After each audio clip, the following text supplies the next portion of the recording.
नमस्कार, अमरावती खबर के न्यूज बुलेटिन में आपका स्वागत है।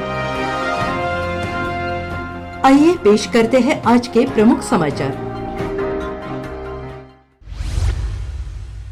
दिल्ली के डाबड़ी थाना क्षेत्र के जनकपुरी इलाके में बेड के बॉक्स के भीतर मिली महिला की लाश की गुत्थी को पुलिस ने सुलझा लिया है। 26 वर्षीय दीपा चौहान की हत्या किसी ने और ने नहीं बल्कि उसके पति ने ही की थी। हत्या के 7 दिन बाद पुलिस ने आरोप को दबोच लिया। इसकी पहचान धनराज उर्फ लालू 28 साल के रूप में हुई है।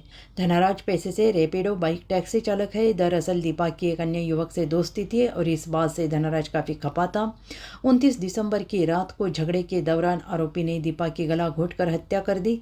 बाद में पत्नी के मुंह को टेप से बांध लिया। उसके बाद शव को बेड के बॉक्स में छिपा दिया। आरोपी श्रद्धा वालकर की तरह शव के छोटे छोटे टुकड़े कर उसको ठिकाने लगाना चाहता था। इसके लिए उसने अपने 3 दोस्तों से मदद मांगी, लेकिन उन्होंने डर की वजह से मना कर दिया था। इससे पहले कि वह शव के टुकड़े कर पाता, हत्याकांड का खुलासा हो गया। आरोपी पहले आगरा गया, वहां से जयपुर, फिर अमृतसर में रहा।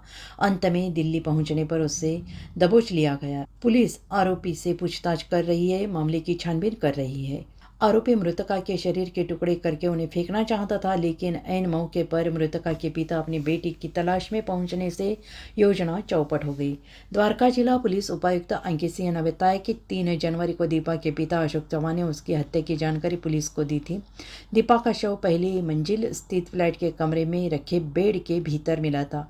छानबीन के दौरान पता चला कि महिला का पति फरार है। पुलिस को दीपा का फ़ोन भी नहीं मिला। लोकल पुलिस के अलावा एंटी नारकोटिक्स सेल के इंस्पेक्टर सुभाष चंद और अन्य की टीम ने आरोपी की तलाश की और इसी बीच टेक्निकल सर्विलांस के आधार पर आरोपी 5 जनवरी को दिल्ली से गिरफ्तार कर लिया गया। आरोपी अमृतसर पंजाब से वापस लौट रहा था। पूछताछ के दौरान आरोपी ने हत्या की और बात स्वीकार कर ली। आरोपी धनराज ने झगड़े के दौरान 29 दिसंबर की रात को दीपा की हत्या कर दी। शव को बेड के भीतर डालकर आरोपी 5 रात उसी पर सोता रहा। जब शव को ठिकाने लगाने में कामयाब नहीं हुआ तो 3 जनवरी को उसने दिल्ली छोड़ दी। करीब 5 साल पहले दीपा और धनराज की शादी हुई थी। धनराज पढ़ा लिखा नहीं था, वह रैपिडो चलाता था। इसकी पत्नी पढ़ी लिखी थी और एक निजी कंपनी में नौकरी कर रही, अच्छा कमाती थी।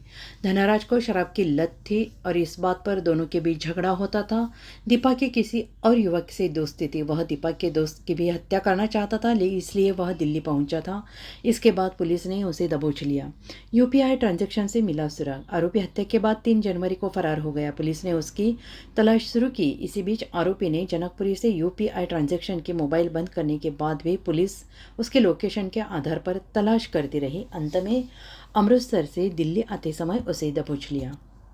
अमरावती खबर इस YouTube चैनल को लाइक करें, सब्सक्राइब करें तथा शेयर करें।